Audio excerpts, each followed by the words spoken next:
जे दिसतं तेच बोलतो या चॅनलमध्ये तुमचं मनापासून स्वागत. मी आळंदीच्या अगदी जवळ राहते, त्यामुळे माऊलींच्या दर्शनाचा योग नेहमीच येत असतो.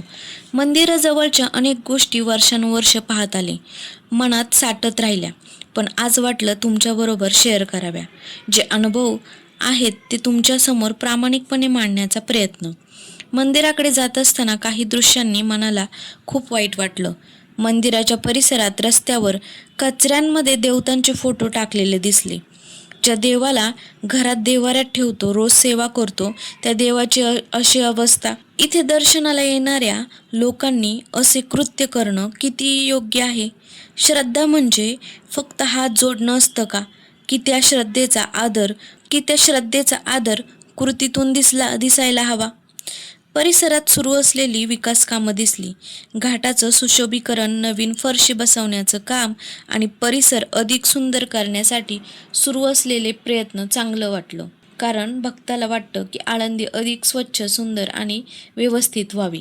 इंद्रायणी ही फक्त नदी नाही, ती लाखो वारकऱ्यांची श्रद्धा आहे.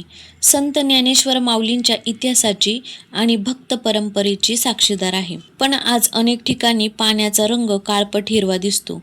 पाण्याला खूप दुर्गंधी जाणवते. वेळोवेळी मासे मृत अवस्थेत आढळल्याच्या घटनाही समोर येतात.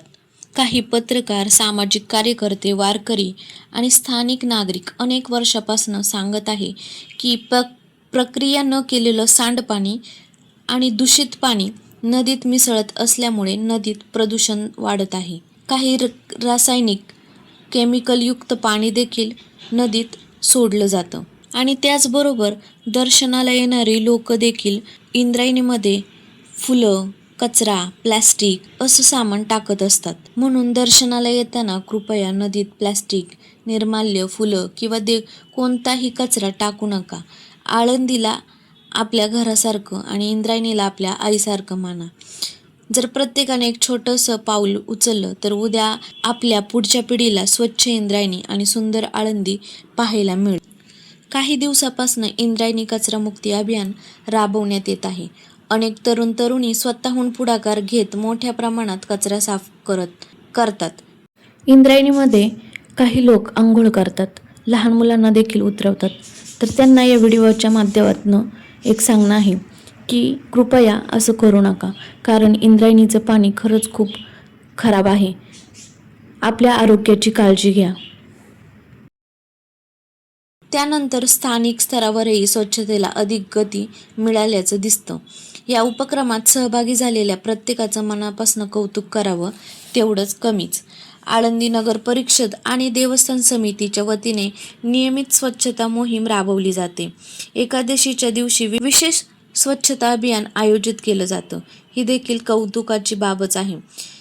याशिवाय इंद्रायणी नदी सुधार प्रकल्पासाठी सुमारे 526 कोटी रुपयांचा प्रकल्प जाहीर करण्यात आला असून निविदा प्रक्रिया पूर्ण करून काम सुरू करण्यात येणार असल्याचं प्रशासनाने सांगितलं.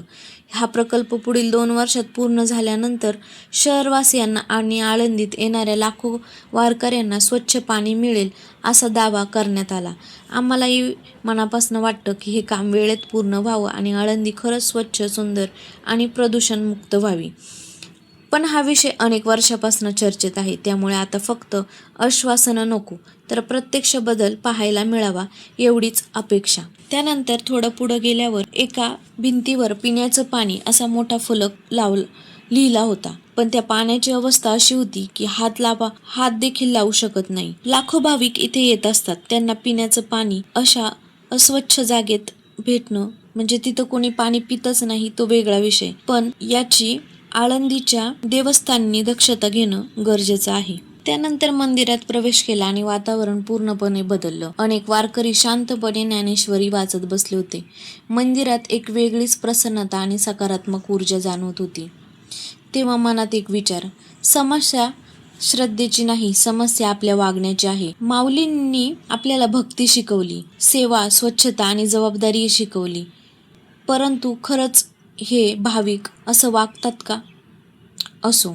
दर्शन झाल्यानंतर पुन्हा घरी निघताना घाटाच्या एका बाजूला काही लोक बसलेले दिसले.